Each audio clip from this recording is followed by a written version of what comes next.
Here are some rotational dynamics exam style questions. Question 1. A playground roundabout has a moment of inertia about its vertical axis of rotation of 82 kilogram meters squared. Okay. Two children are standing on the roundabout, which is rotating freely at 35 revolutions per minute. Okay, so this is the angular speed, angular velocity. So 35 revs per minute. And we'll have to convert that into radians per second. The children can be considered to be point masses of 39 kilograms and 28 kilograms. Okay, so by point masses, we'll be able to find the additional moments of inertia. It's in the figure below. Okay, so this child 28 kilograms is 0.5 meters away. This child 39 kilograms 0.9 meters away. Question 1. Calculate the total moment of inertia of the roundabout and children about the axis of rotation. Give your answer to an appropriate number of significant figures. So what we're going to do is we're going to take the moment of inertia of this disc, 82 kilogram meters squared, and then we're going to add to that the moment of inertia of this point mass, 39 kilograms, which is 0.9 meters away from the center of the rotation, and then this 28 kilogram mass, which is 0.5 meters away. First thing though, let's convert this into radians per second. So 1 revolution, in terms of how many radians, that would be 2 pi radians. So that's 35 times 2 pi. That'll put it into radians, but that's per minute. Let's turn it into seconds. If we divide by 60, we'll get radians per second. And then that's roughly, well, not roughly, that's 7 pi over 6 radians per second. I'll leave it like that for now. Right, so total inertia, total moment of inertia for this is going to be the moment of inertia of the roundabout plus the moment of inertia of one child plus the moment of inertia of this child. And so we know that the moment of inertia of the actual roundabout itself is 82 kilogram meters squared. And then we're going to have to calculate the moment of inertia for this point mass, which is simply the equation of mass times distance to the axis of rotation squared. Okay, and then we're going to add to that mass 2 times distance 2 squared. Okay, so we've got 82 kilogram meters squared, and then we're going to add, let's say this is child 1, mass 1. So that's 39 kilograms times 0.9 squared plus 28 kilograms times 0.5 squared. And so we get 82 kilogram meters squared plus, this comes out as 31.59 kilogram meters squared, and this comes out as 7 kilogram meters squared. Adding them all up, 120 kilogram meters squared, so that's 120 kilogram meters squared, all of the units are already there, to 2 significant figures. And I've put it to 2 significant figures because everything in this question is to 2. Okay, even the distances to the center of rotation. Calculate the total rotational kinetic energy of the roundabout and children. Okay, so very similar to the kinetic energy if you're talking about a linear motion.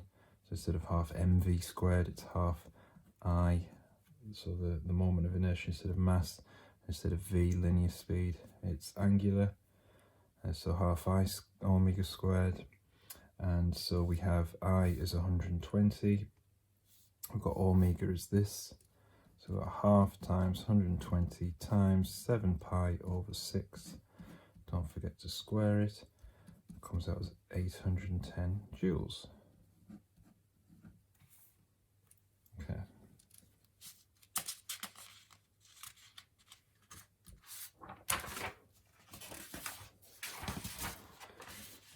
B. The children move closer to the centre of the roundabout so that they are both at a distance of 0.36 metres from the centre. This changes the total moment of inertia to 91 kilogram meters squared. Explain why the roundabout speeds up as the children move to the centre of the roundabout. Okay, so bearing in mind in the previous question we calculated that the moment of inertia, okay, was 120 kilogram meters squared, and it's now changed, so we'll call that moment of inertia 1, and it's now changed to 91 kilogram meters squared. So the moment of inertia has actually gone down. It's because the mass is actually closer to the centre. However, just like with linear momentum, angular momentum is conserved. So that means that if you look at the momentum before, that should equal momentum after. And the momentum before was just the moment of inertia times the angular velocity, and the momentum after is the moment of inertia after times the new angular velocity. And so what we're saying is to keep this the same size as this. If this has gone down, this must go up. Okay, this has to go up if this goes down to get the same number.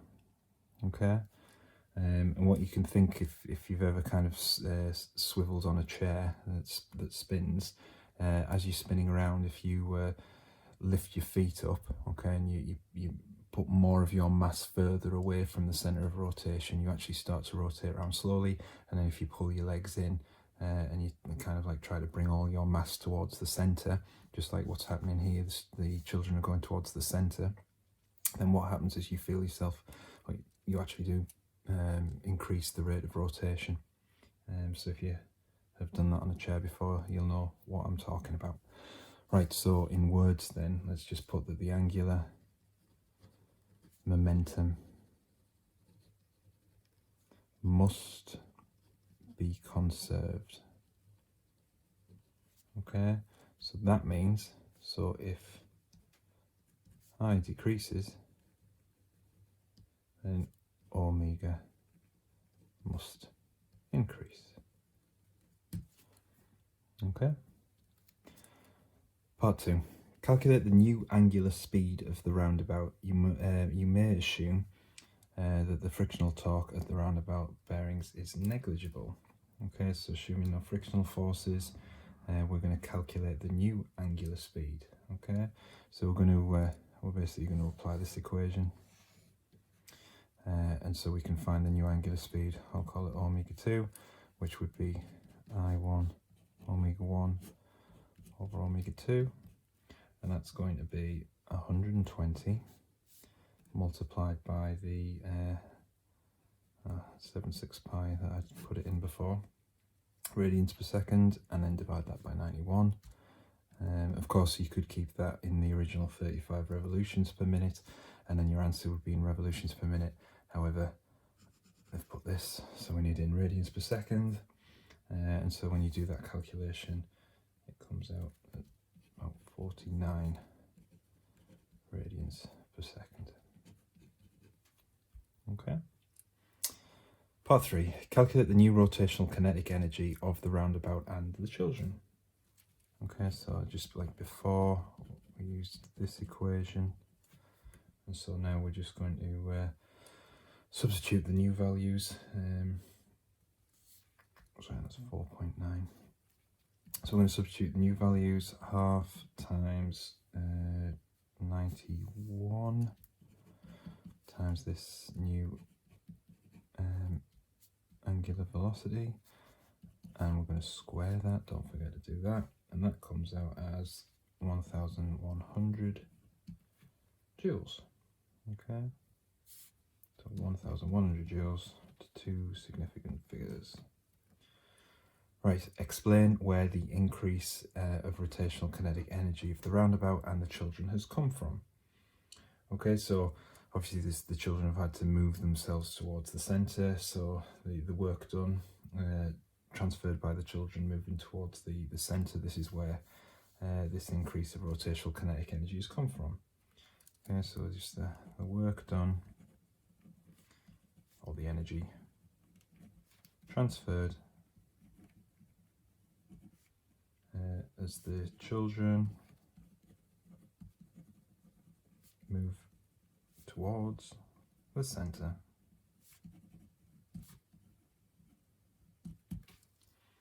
Okay, that's question 1.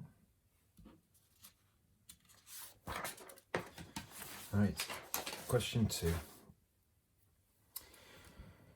Figure 1 shows a fire wheel used as a fireworks display. Thrust produced by the captive rockets creates a torque which rotates the beam about a horizontal pivot. As its center, the shower of brilliant sparks from the exhaust gases of the rapidly orbiting rocket creates the illusion of a solid wheel. And so we've got some measurements here. So the inner rockets are 0.5 meters away, the outer rockets are 0.8 meters away. The rockets are fixed symmetrically about the pivot at a distance of 0.5 and 0.8. The initial mass of each rocket is 0.54 kilograms, and the moment of inertia of the beam about the pivot is 0.14 kilogram meters squared. Okay, so we're given the moment of inertia of the beam.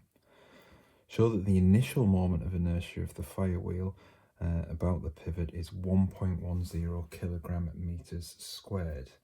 Okay, so we've obviously got the moment of inertia of the beam that's given to us, and then we're going to have to add to that the moment of inertia of each of these additional masses a certain distance away. And I suppose what we can think about is that this is the same as the moment of inertia of this, so we've got twice that plus the beam.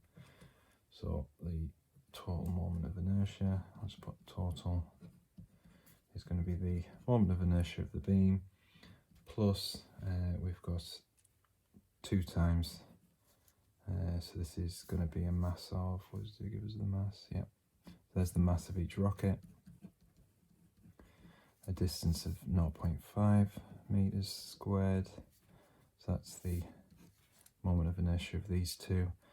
Added to that is the moment of inertia, 2 of them, of a rocket of 0.54 kilograms, multiplied this time by a distance of 0.8 meters squared.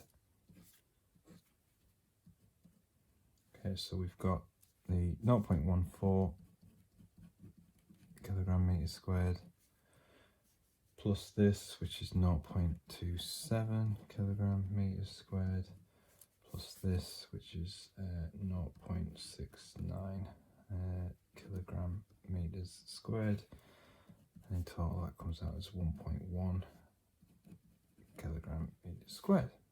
Okay, not much room there to do that. Right, B. The rockets are ignited simultaneously and each produces a constant thrust of 3.5 newtons. The frictional torque at the pivot is negligible. Calculate the total torque about the pivot when all the rockets are producing thrust.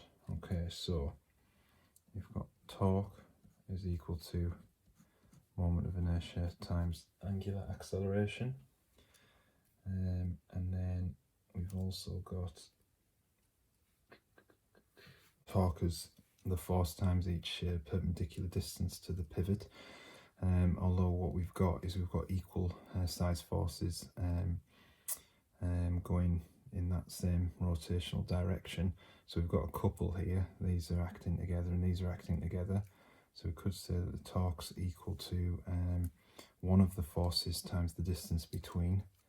So obviously they're all the same size force anyway, but the distance between here and here, 0.5 and 0.5, so that's going to be times 1, plus the force of one of these, but the distance from this to this is going to be 0.8 plus 0.8 is 1.6. So it's 3.5 times 1 plus 3.5 times 1.6, and that's going to come out as 9.1 Newton meters. So that's the size of the total torque. And then the initial angular acceleration we can use with this expression. And so if the torque is equal to the moment of inertia times the angular acceleration, then that means that the angular acceleration is equal to the torque divided by the moment of inertia. And so that is 9.1 Newton meters divided by the 1.1, was it here, kilogram meters squared of moment of inertia, and that comes out as 8.3 radians per second squared.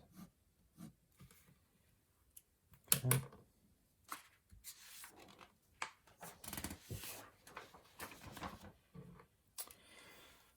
Part 3. The time taken for the firewheel to make its first complete turn starting from rest. Okay, so what have we got then? So we're suggesting that the initial angular velocity is 0, starting from rest. Then what else do we have? We've got the angular acceleration that we just calculated was 8.3 radians per second. And then it says for one complete turn, so the time taken for it to go around once, well, that would be an angular displacement of 2 pi radians. And then we can use, if we use this Suvat equation,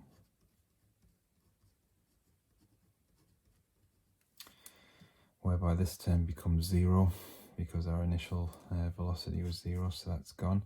And so we've got theta is equal to half alpha t squared, and we want t, so that would mean multiply it by 2, divide by alpha, and then take the square root of that.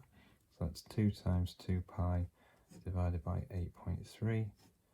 Square root of that comes out as 1.2 seconds.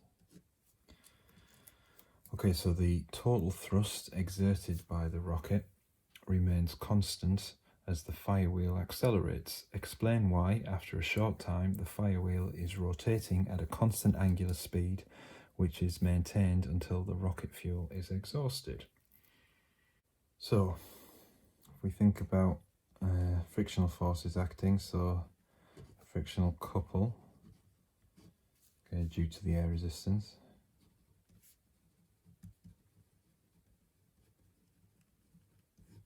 that's going to increase. It increases as angular speed increases. Okay, so as it's getting faster, this frictional couple due to the air resistance is going to increase. And then when the frictional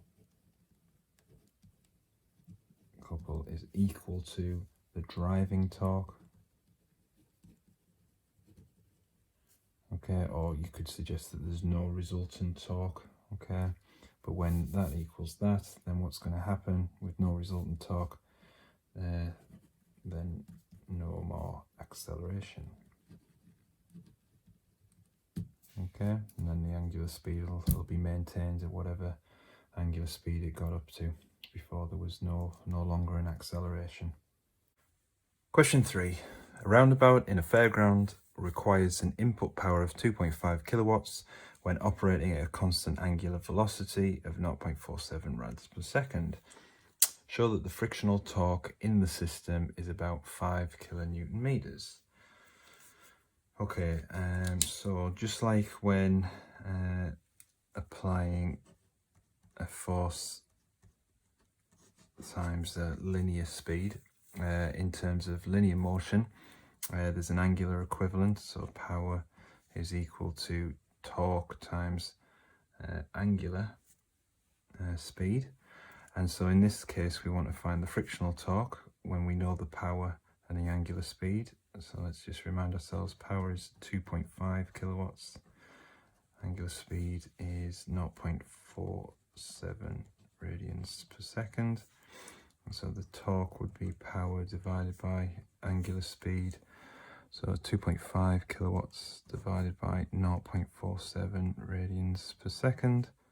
That comes out as 5.3 kilonewton Newton meters. Okay, which is about the 5 kilonewton meters that the question said show. B. When the power is switched off, the roundabout decelerates uniformly because the frictional torque remains constant. The roundabout takes time of 34 seconds to come to rest. Calculate the moment of inertia of the roundabout. Give an appropriate unit for your answer. So we've got a time of 34 seconds. We know that the roundabout was rotating with an angular speed of 0.47 radians per second. It says it comes to rest, which means that its final speed will be 0 radians per second, final angular speed. And from these things we can calculate the acceleration, or in this case the deceleration. So in other words, when we do omega 2 minus omega 1 over t, 0 minus this is going to give us a negative value, but it's just a deceleration. If we take the magnitude of that, it's going to be 0.47 over 34 seconds. And the reason why I want the angular acceleration to calculate the moment of inertia, we're going to do torque equals moment of inertia times angular acceleration. And so the moment of inertia would be the size of the torque divided by the angular acceleration. And we know the torque's 5.3 times 10 to the 3 Newton meters. And if we divide it by the 0.47 over 34, then that comes out as 3.8 times 10 to the 5. And we've got this in units of kilogram meters squared. 2. Calculate the number of revolutions that are made before the roundabout comes to rest. Okay, so we know how long it takes to come to rest. We know initial and final angular speeds. And so what we can do is we can say that the angular displacement is equal to the average angular speed times the time. Okay, and that's going to come out then as, if we want to work this out, it's going to be 0 plus, or 0.47 plus 0, so it's 0.47 divided by 2.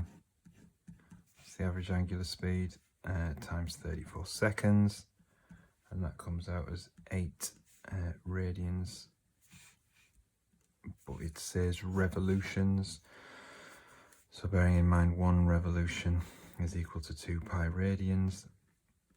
So if we take this 8 radians and divide it by 2 pi radians, we'll find out how many revolutions there are. So 8 divided by 2 pi comes out as 1.27 revolutions.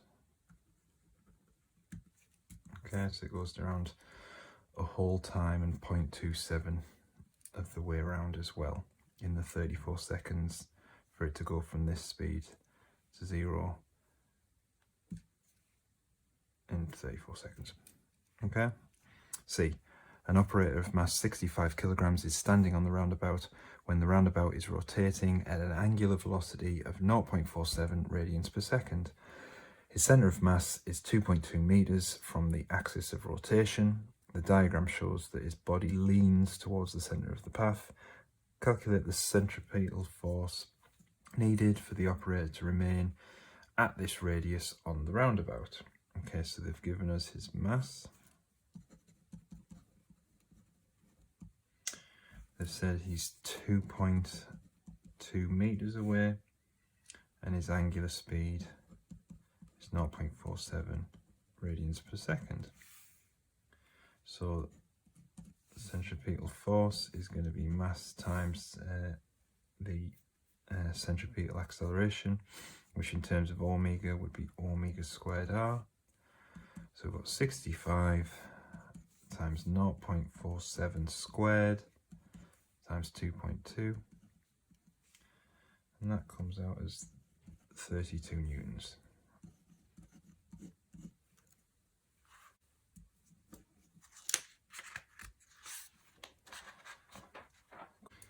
Question 4, state the law of conservation of angular momentum. Okay, so similar to the linear momentum, angular momentum, the conservation law is that the total angular momentum of a system remains constant provided no external torques acts. So total angular momentum will remain constant provided there's no external torque acting. B. The diagram shows an orbiting satellite fitted with two small instrument pods attached to the ends of telescopic arms. The arms can be extended or retracted by a motor in the body of the satellite. With the telescopic arms fully extended, the centre of mass of each instrument pod is at a radius of 4.1 meters from the axis of rotation. So it's spinning around this axis, and then when they're fully extended, they're going to be 4.1 meters from that centre.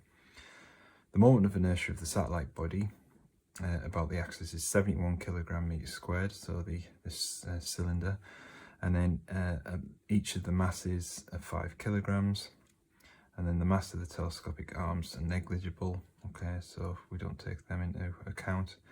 Show that the total momentum, moment of inertia of the satellite with the arms fully extended is 240 kilogram meters squared. Okay, so to do that, to find the total momentum of this entire thing, we're going to take the momentum,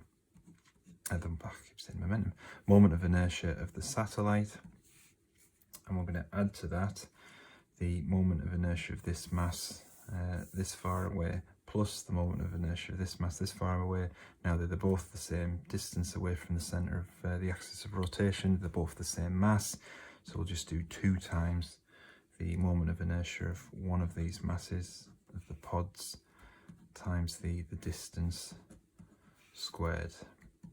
So that's going to be 71 kilogram meters squared for the moment of inertia of the satellite, plus 2 times the mass of one of the pods times the distance of 4.1 meters squared.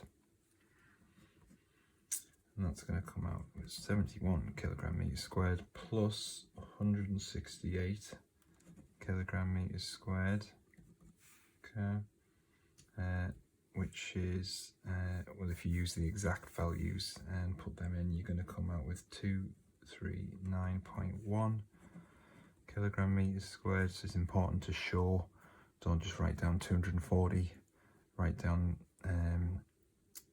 the calculation you've done so that it's close to, but not exactly, and then that would be, if rounded to 2 significant figures, that would give us the 240 that we're looking for, okay? But try and put down what you've calculated. Right. Last page.